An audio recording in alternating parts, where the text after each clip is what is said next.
And so at this point, I'm going to hand over to Sarah Clark. She's a Senior Implementation Specialist at Ipswich Hospital. Good morning, everybody. In November 2009, we implemented an electronic patient document management system developed in partnership with KNOS. It was designed to address the management of the legacy paper notes and help us manage the paper that continues to be produced going forward. In this presentation, I'd like to share our experiences and lessons learned 1 year on. Okay, we are one of the largest general hospitals in East Anglia. With this level of activity, there are always logistical issues with pulling, filing, moving and handling that amount of paper. We have an excellent medical records service coping with this activity, but the growth in paper notes is simply unsustainable moving forward.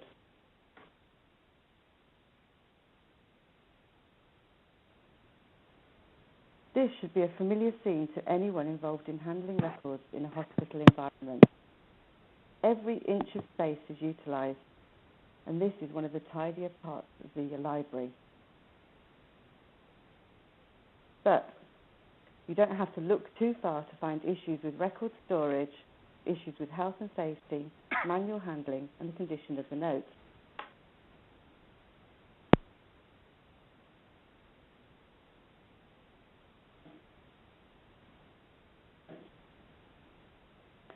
When the business case was approved in August 2008, I was appointed project manager. I knew very little about EDRM systems at the time. I had the experience of managing trust-wide clinical systems with the introduction of PACS a year earlier. We decided to go through to the Catalyst route to speed up the process. We received 5 responses. From these responses, we managed to get the initial list down to 3 suppliers. We invited them all to demonstrate their systems. For these demonstrations, we took over the lecture theatre and invited all staff to come along. Staff were asked to complete a questionnaire and score the systems they saw. We had in excess of 400 people through the door. From these scores, we then shortlisted to 2 suppliers, and we carried out reference site visits. It was on these visits that we really got a feel for what we wanted to achieve. Our 2 final suppliers were invited back on several occasions to present to smaller groups. In April, they presented to the clinical management team, and it was from this feedback we made our final decision and awarded the contract to KNOS.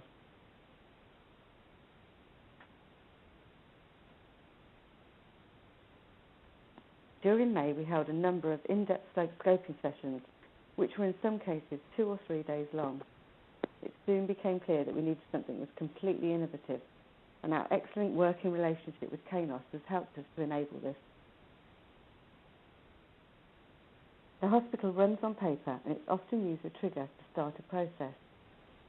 We decided to integrate with the existing processes rather than attempt wholesale change. We scan our documents after discharge or episode of care is complete. We start a new folder for each episode of care, and we leave the decision for the consultant on when this can be scanned. Normally, in the case of chronic patients, this will be at the end of each clinic visit. In the case of patients on an 18-week pathway, it will probably keep hard copies until the patient is discharged. We're currently moving from phase 1 to phase 2, and with some aspects of phase 3. We do recognise paper will be around for years, and we're working with our clinicians to ensure these processes enhance the patient's experience. We're also introducing workflow to improve some of the current processes. We'll introduce some electronic forms to allow the clinicians to share information. And a good example of this is our discharge process, which was introduced to allow us to meet the turnaround times mandated by Suffolk PCT. We're now emailing our discharge summaries within 12 hours of discharge. We're hoping to introduce a similar process to the emergency department, where all their notes will be made electronically, and we'll extract the data from these to produce an attendance summary for the GPs.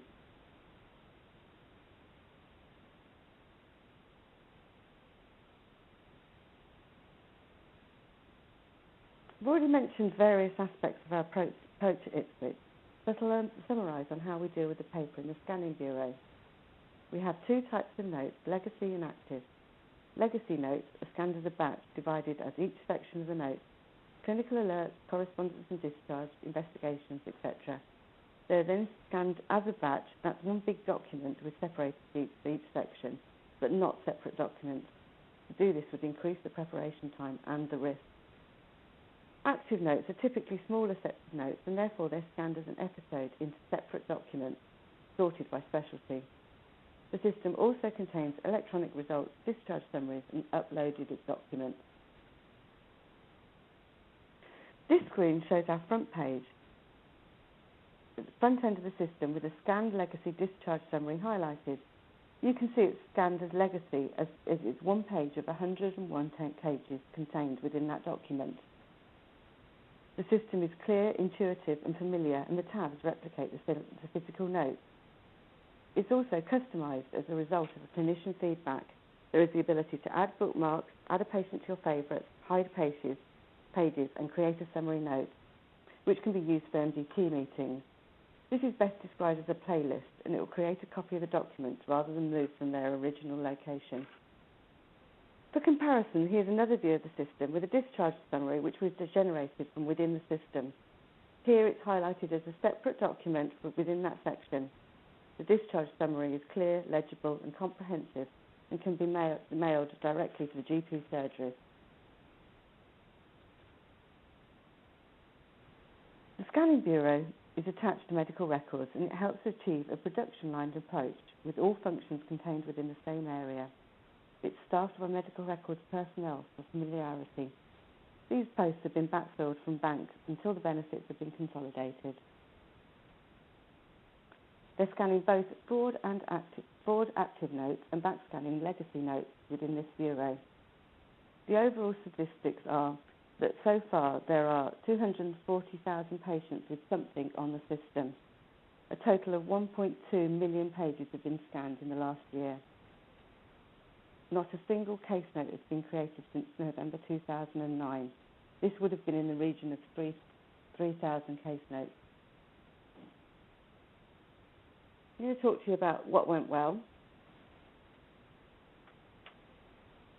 The tender process was smooth, and we managed to get from invitation to tender award in a relatively short period of time, within 6 months.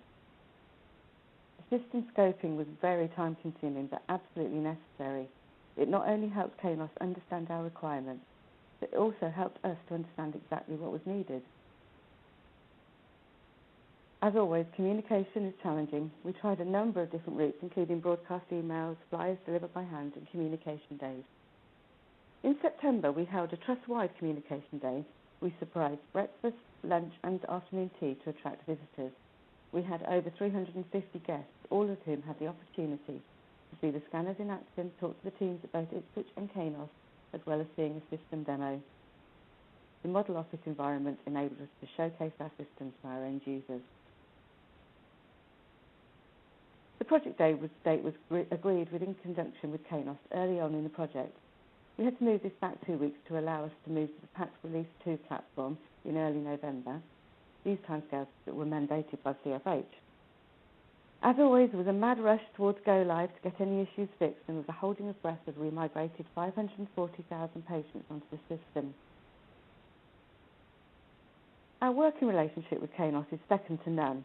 Our project teams and our clinical subgroup have their direct numbers and are just as likely to go directly to them with their new initiatives as they are to us.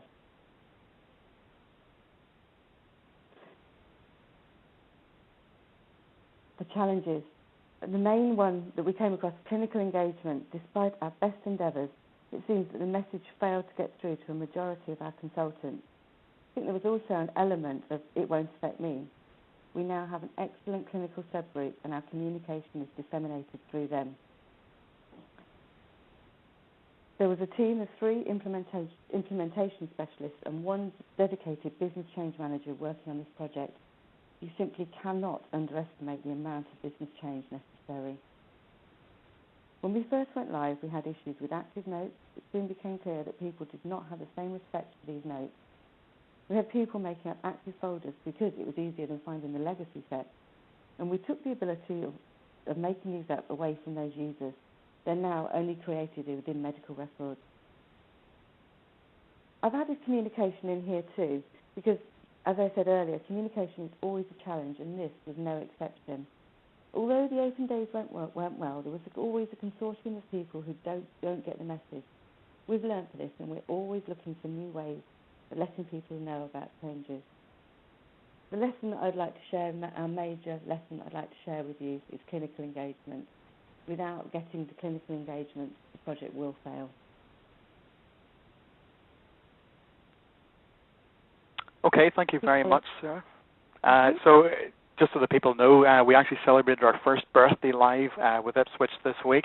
So we've been working with them for a few years now, but they went live end of last November, start of December. So it's been quite a journey for both organisations, and I think certainly we're on a good footing now. I'd like to take a quick poll from everybody as to, well, now that we've heard Sarah's journey, so going through procurement, finding a business case, working with trying to select a vendor, going live, I'd like to just know, well, where is everybody on that journey? So if I just bring up a quick poll. So you should see it on your screen. So what stage are you at with regard to your electronic document management for your case notes? Is it just on your long-term radar? Are you working on your business case? Have you got your business case identified? Are you going through procurement? Have you selected your vendor, or are you already live? So if you select the various options, or the option that makes most sense to you, and hit the submit button, we'll just give that another few seconds. Okay, so if I just close that poll, let's have a look at the results. Okay, so interesting, it's on the long-term radar for half of you. Some of you are working on your business case. Some of you have now identified your business case, and a quarter of you are already live. So various stages on that journey towards a full electronic document management system.